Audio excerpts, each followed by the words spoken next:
আজ শিলিগুড়িতে আসতে চলেছেন কেন্দ্রীয় স্বরাষ্ট্রমন্ত্রী অমিত শাহ।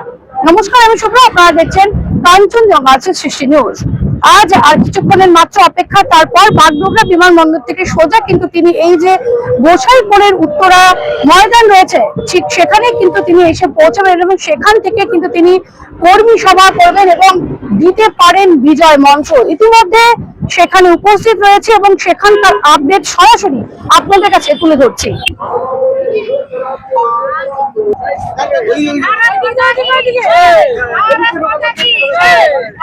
बहुत खुश हैं हम सभी और हमारे अमित शाह जी आ रहे हैं और बस उन्नति है। अब बीजेपी को आना निश्चित हो गया। हमारे मतलब गृह मंत्री अमित शाह जी आ रहे हैं, मतलब बीजेपी आ रही है बंगाल में। দেখুন, বাংলা একটা পরিবর্তনের দিকে যাচ্ছে। পরিবর্তন অবশ্যই পরিবর্তন নিশ্চয়ই হবে, এবং পরিবর্তনের পাক মুহূর্তে আমাদের কেন্দ্রীয় স্বরাষ্ট্রমন্ত্রী অমিত শাহ জি আসছে।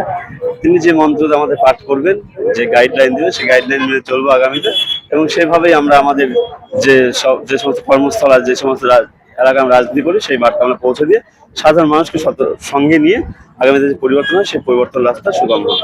দেখুন, খুব আনন্দের বিষয়, আর আমরা সংগঠনের যত কার্যকর্তা আমাদের একটা গর্বের বিষয়। অমিত শাহজির মতন একজন গৃহমন্ত্রী, তিনি এসে আমাদেরকে, আমরা যে কার্যকর্তা তাদেরকে আগামী দিনের কর্মসূচি সেই বিষয়ে উনি আমাদের সংগঠনের বিষয় আমাদেরকে তার আগামী কর্মসূচি সেই বিষয়ে তুলে ধরবেন, এবং আমরা এখন পর্যন্ত কি কাজ করেছি বা কি করবো সেই বিষয়ে উনি তুলবেন। এটা তো আমাদের একটা গর্বের বিষয়। দেশের গৃহমন্ত্রী তিনি এসে আমাদের মতন কার্যকর্তাদের সাথে এই আমাদের উত্তরবঙ্গের শিলিগুড়িতে এসে তিনি বৈঠক নিচ্ছেন, এবং তাতে আমাদের যেসব কার্যকর্তাদের এখানে ডাকা হয়েছে তারা উৎসাহিত, তারা উদ্দীপনা নিয়ে আজকে এই বৈঠকে এসেছে। আগামী দিনে এই পশ্চিমবাংলার থেকে তানাশাহী সরকার, এই তৃণমূল সরকারকে উৎখাত করা না পর্যন্ত আমরাও বসে থাকবো না, কেন এবার নয়তো আর নয়। তো এবার বদলা চাই না, বদল চাই। এবার বিজেপি সরকার ৬,০০০-এর মতন কার্যকর্তা তাদেরকে এখানে ডাকা হয়েছে।